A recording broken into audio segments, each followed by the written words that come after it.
Welcome to Public Affairs Roundtable, a discussion of current events in the nation and around the world and how they affect the people of Indiana. Here's your moderator, Larry Lough.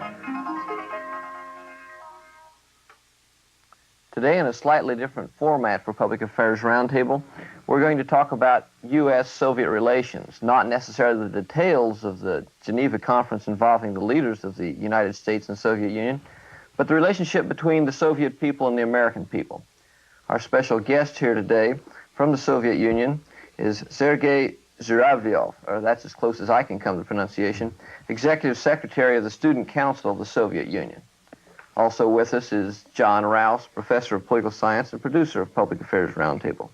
Scrgey, welcome to Public Affairs Roundtable. Thank you. What is the message that you bring here to Muncie, Indiana, and to Indiana people? Well, first of all, I would like to mention that I mean the delegation of the Student Council of the USSR, have come here at the invitation of the UCAM, which is the United Campuses to Prevent Nuclear War. And actually, this is the second exchange of our delegations, because the first American delegation was in the Soviet Union last year in November, and this is the first Soviet delegation which came here to the States at the invitation of the UCAM. And one of the purposes of our coming here is to negotiate our future contacts, our future exchanges, and the second one, and perhaps the most important, is to meet the American students, to speak about the most important problems. And we believe that the most important problem now, the most important issue which faces the world today is the problem of disarmament, the problem of war and peace. That's what we're speaking about with the American students. And so you're talking on as much as you can, a one-on-one basis with the people. I mean, it's a different kind of a negotiation, is it? Or establishing a relationship, an understanding, perhaps? Yes, sure. In a more global sense, I would say, in a more general sense, we believe that these exchanges will promote more understanding between the Soviet and American students, more understanding between the Soviet and American students, so that we can get to know each other better, and it helps the mutual understanding, I would say. What is a Soviet's impression of an American? Is there a picture of what an American is? What are the stereotypes that... Well, I would say that the Soviet and American people have a lot in common. This is, I would say, some openness, generosity of soul, of mind, hospitality, which is characteristic of both the Soviet and the American people. And generally speaking, I would say that most of the Soviet people are very fond of the Americans. And I can assure you that when an American comes to Moscow and he meets a common person in the street, he will sure to have a very hearty welcome. Scrgey, if I could ask you just some basics. How did you come to learn such good English? Perhaps you speak English better than I or others, but you do speak very good English. How many students in the Soviet Union study English, for example? Thank you. It's a flattering remark, though I guess my English is not so good. The English language is very popular in the Soviet Union, and we have different types of schools, what I would call ordinary and specialized. And in specialized schools, they start to study foreign languages from the first or from the second grade. In some areas it differs. And they go through the 10 years of education. And in normal schools, they start to study foreign languages from the 5th grade. And if we take, for example, the three most popular, I would say, foreign languages, which is English, German, and French, English perhaps is the most popular. In terms of figures, I would say it accounts for 65 or 70%. And on a later stage, this English teaching, foreign languages teaching, goes on through colleges and universities. So generally, foreign languages are very popular in the Soviet Union, and a lot of people want to speak and to learn English, how to speak English. The difficulty in communicating, reaching some level of communication with Americans, I think their perceptions and their problems involved with what an American thinks a Russian is, what a Soviet citizen thinks an American is. But beyond that, above that, I guess, is a communication relationship apart from that of our governments. That I think Americans perceive Soviets in terms of a Stalin, in terms of a Khrushchev, in terms of an invasion of Afghanistan. Does that pose a problem when you're talking to someone in the United States as to, well, you represent these things that I perceive the Soviet Union to be? Well, first of all, I would like to remark that I'm not representing the Soviet government, okay? Certainly, I'm representing a Soviet public organization, which is the Student Council, and this is the body which unites the student councils of in the colleges and universities throughout the country, okay? And when in the United States, we were asked a number of questions about the lifestyle in the Soviet Union, about the things, how they are done in the Soviet Union. Of course, there were different types of questions. I was very much surprised when we had meetings in some high schools, and school children asked a very wide range of questions, you know, not only about these issues which are very often played upon in the mass media, I mean Afghanistan and so on and so forth, but they were interested in how the Soviet people live, in what achievements did we make, and so on and so forth. So, in general, I would say we didn't have any difficulty in speaking to the Americans, and I was genuinely surprised at a great interest expressed by a lot of the American people, young people, students, even school children, even children, toward the Soviet people. You find it easy, a people with people, and you're able to separate the perceptions of people represented by a government. That's not difficult. I mean, I guess that's what I'm saying. Is it difficult for you to separate, well, we can talk as people, but aren't we also talking as governments that often clash, like you say, in the mass media? Well, I would say that I don't see any problem in communication, in the terms of communication between the Soviet and American people, and we must work for it. I guess that the future in solving all the problems of today's world, these are the problems of disarmament, well, pollution, and so on, regional conflicts, and so on and so forth, lies first of all in the mutual understanding between our people. And there is a lot of misunderstanding in many ways. Perhaps things will change. We will have more active dialogue in terms of human relationships, and we hope for it. And I hope we are now, by this visit, by our cooperation with the UKM, are working for it. So this is one of the primary issues, primary conditions for solving some future problems. Scrgey, if I could try to bridge the gap between systems and people, we're talking about two different political systems, two different economic systems. One of the things that a person has in society is to pay some kind of obligation to society. In the Soviet Union, as I understand it, you still have the military draft, for example. In America, since 1973, we do not have a military draft. In other words, the young person going to Ball State University or any young person in America is not forced to go into the military. That is a volunteer army concept. How do you look at the issue of a mandatory draft in the Soviet Union, especially when young people might have the obligation to go and fight a war in Afghanistan? Well, I would say this is not a national issue in a lot of aspects, because we have a mandatory draft, what you call it, and the people have to undergo some years of training in the armed forces. Though I didn't, because I was in the college, and after graduation I worked. Now I'm working in the student council, so I was not in the Soviet army. But it's not an issue, and I would say most of the people feel that they should serve in the army, so this is not an issue. Perhaps I would say it stems from our memories from the Second World War.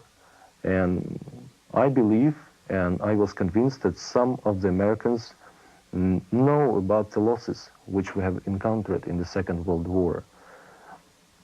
I will repeat the figure of our losses this is 20 million lives, and in some republics of the Soviet Union, and we have 15 of them, for example, in Belarus and the Ukraine. In the Ukraine, every fifth family lost somebody in the Second World War. And in the Belarus, the devastation was even more. Every third family lost somebody, a brother, a father, or somebody, either on the battlefield or as a civilian under the Nazi occupation. So these memories of the Second World War, of the losses, are very much effective in the minds of the common people. So I wouldn't say that the issue of the mandatory draft is some emotional issue, national issue. So, in a sense, all of Soviet policy, in a way, is based upon the experience that you had during the Second World War. Not only the issue with the draft in the Soviet Union, but also policy in regard to economics and your overall military posture in regard to the other states that surround the Soviet Union. I'm thinking of Poland, Czechoslovakia, and other states. Is that a correct assumption? Well, I wouldn't say so. Of course, we remember the Second World War, the losses which have encountered, and now we have a lot of people who lived under the Nazi occupation, who fought in the Second World War. I guess a lot of Americans also have memories of the Second World War because they also fought in the war. And I would like to remind our American TV viewers that we were allies in the Second World War. This is what brings us together, right? You had the Veterans Day quite recently, and I guess it's a great occasion, especially before the coming summit, to remember once more that we were allies in the war. And we have had very good periods in history where our relationships were extremely good. So these are very good memories. But I wouldn't say that the mentality of the Soviet people and the mentality of the people who are in the government is influenced only by the memories of the Second World War. Because a lot of things have changed since 1940s. A lot of things changed, and of course it put some mark on the mentality of the Soviet people. Is your visit here in conjunction with the summit, or is this just a coincidence? No, it's only a coincidence. What were the, I guess, how did you get here? I mean, what is the organization of the Student Council of which you're executive secretary? What does that position involve? How did you become that, and how did you end up in the United States, I guess? Well, I began working in the student organization when I was in the Moscow Language College, and later on I worked as a student organizer in this college. I got later on a job in the Student Council, and after some years, and I have been working for 3 years in the Student Council, I was promoted to be the executive secretary. And I would say that we have I'm responsible for international contacts in the Student Council, besides all our other domestic things. And we have very good contacts with a lot of student organizations all over the world. I would say in almost all the continents, especially in the European continent. And a year ago, we had a meeting with Stanford Gottlieb, who is the executive director of the UCAM, and we have come to terms. We decided that it would be a great thing for us to cooperate on a lot of issues, to exchange people, students, delegations, and so on and so forth. But I would like to say that UCAM is not the only American student organizations we have active contacts with. For example, we are closely cooperating with the United States Student Association. For 15 years, we have been in contact with the U.S. Speech Communication Association.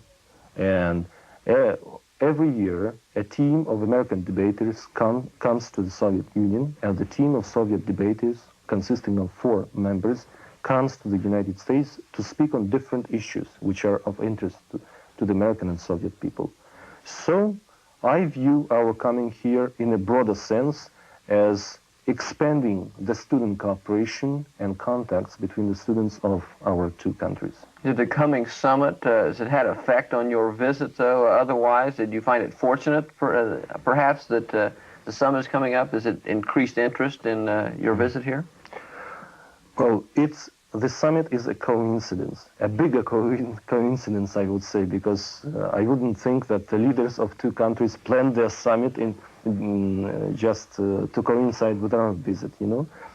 But I guess that the coming summit aroused a lot of interest, more interest in our delegation, because a lot of people are talking about that. Of course, it's of much interest to the people, because very important questions are going to be discussed at the summit. So it played into our hands, I would say. Scrgey, if I could follow up on a previous comment you were making, every spring held in New York City is something called the National Model United Nations Conference. This is a conference of American colleges where they represent various countries. For example, I just happen to be the faculty sponsor for the Ball State delegation. In the past 2 or 3 years, we've represented the countries of Greece and Syria and Angola and Chad, for example. This past year in New York, the Japanese sent a delegation to this conference. Again, it's a conference of 150 American colleges where each college delegation represents the best interests of a particular country. In this regard, would your delegation or would your country like to participate in a conference like this? It's held usually in the 1st of April, the last of March, every year in New York City. I should add that the conference is held at the United Nations, part of it there. Mm-hmm. The other part is held at a very fancy hotel there in New York City. Would your delegation like to be a part of this kind of conference to promote the communication kinds of things we're talking about? Well, this is a new issue, a new information for me. You know, I didn't know about this conference, this type of conference. But in general terms, and I would like to repeat once more, that we are very much interested in the promoting cooperation among the students of the world. I would say that it would be an interesting proposition. Yeah, it's a conference where it's run by students. Mm-hmm. Faculty do not run it. In fact, they have yet to get the proper papers to me yet, so I'm waiting to find out what country Ball State will represent this year. So I think this is the kind of communication that you refer to. Well, this is a good idea, and I am all for it, you know. Okay. When we talk about student counseling in the United States, often we're talking about an organization within a high school system of 17 and 18-year-old students. You look a little older than that. How old are you? I'm 31 years old. And are, in fact, you involved in studies at this point, or are you merely involved with the council and promotion goodwill? No, I'm a full-time functionary, what you Americans can call it in the student council. Sort of a national student organizer, if this term is more familiar to the American public. So I have worked in the student organization for a number of years. I'm not studying now, because this job in the student council takes a lot of time, and now it's impossible to study, though frankly speaking I have some ambitions about continuing studying to get a doctorate or something of the sort. And I would like also to mention the fact that we have the membership of 7 million students in the Soviet Union, which are united around the student councils in different colleges and universities. So this job requires a lot of effort and time, first of all. We have a lot of international contacts, and a lot of delegations come and go abroad. So it requires a lot of time and effort. Scrgey, since the youth, of course, are the future of the world, I'd like to ask you a question about a statement about a senior citizen in our country made the other day. His name is Ronald Reagan. On the 9th of November, President Reagan said in a program that was broadcast over the Voice of America system that, quote, "Americans are a peace-loving people. We do not threaten your nation and never will." This was the statement that was made by President Reagan to the Soviet people.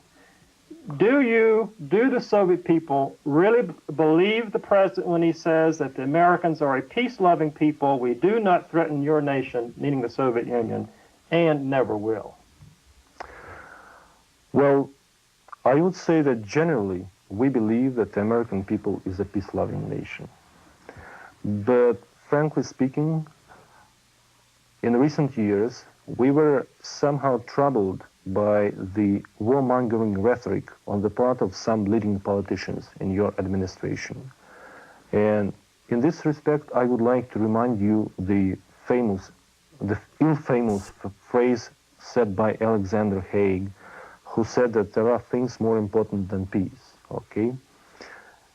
And while publicity gained the also ill-famous phrase said by President Reagan during his interview when he thought that he was unheard, that the bombardment of Russia will start in 5 minutes. We were also troubled a lot by the famous phrase by President Reagan that there will be winners in the next nuclear war. So, of course, these remarks,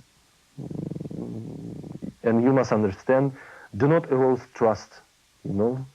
But basically, I would say, we understand that these are different layers of things between among the people and administration. So I guess in our minds, we separate the opinions expressed by the president and the American people. And being here in the United States for 6 days, and we have been not only in this state, but also in West Virginia, Michigan, and we had a lot of chances to speak with different people. And I was convinced, at least, that a lot of people here, perhaps a lot of people, really want peace. Is there no warmongering rhetoric out of the Soviet Union, out of leaders in the government? That's not peculiar to the United States, is it? Are there not what you call hawks in the Soviet Union who believe in perhaps military action? I mean, you're in Afghanistan. I mean, as people would say, that's evidence that, in fact, there's... No. For some time, let's leave Afghanistan aside, okay? Well... But I've never heard a warmongering remark on the part of the Soviet leaders toward the Americans. I would tell you more. When we came here for the first time and we had a stop in Boston, I was surprised at a large number of books in the bookstore there, where the Russians were depicted as a warmongering nations.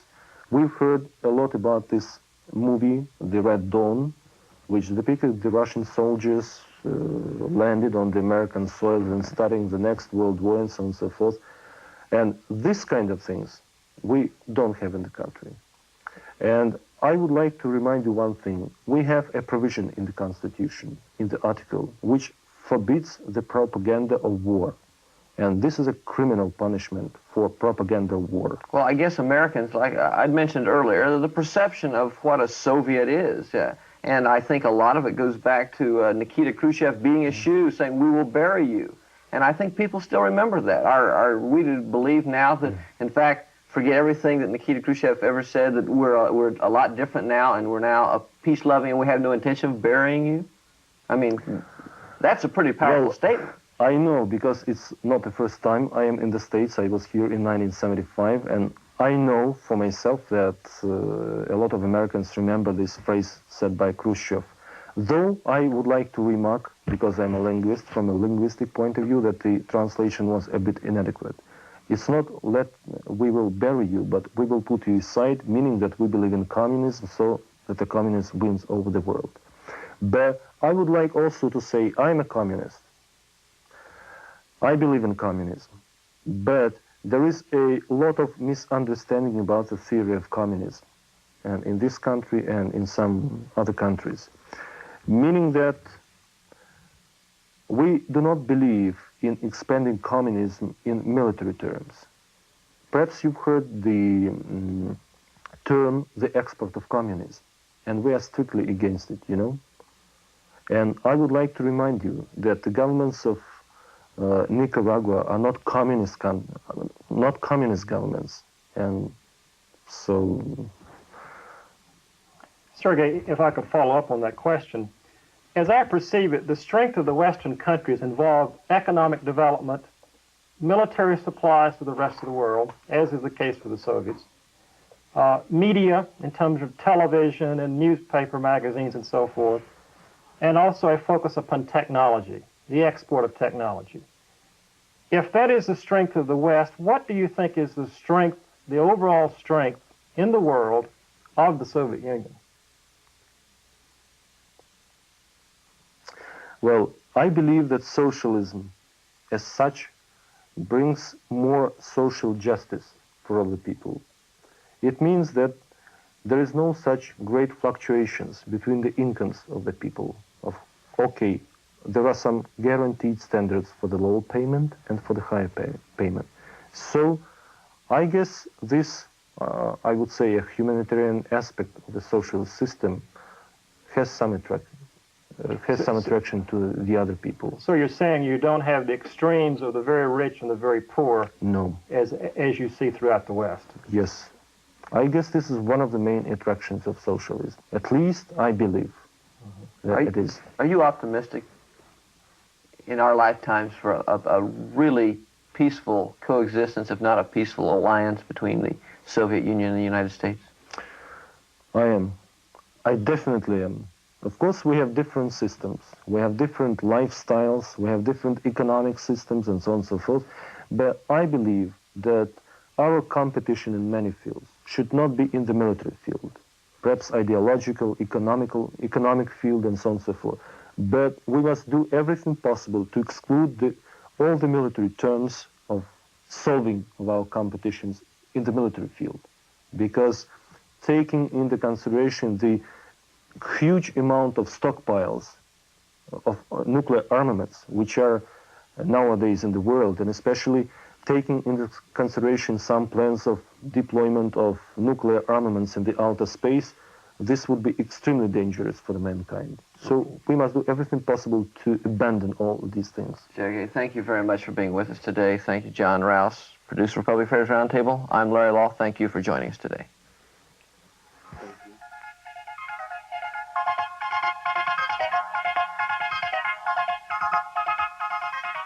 If you have comments regarding this program, please address them to John Rouse, Box 149, Muncie, Indiana, 47305. The producer for Public Affairs Roundtable is John Rouse. Associate producers are Cecil Bohannon and Bill Mosier. This program is a production of University Media Services, the Department of Political Science, and radio and television stations on the campus of Ball State University in Muncie, Indiana.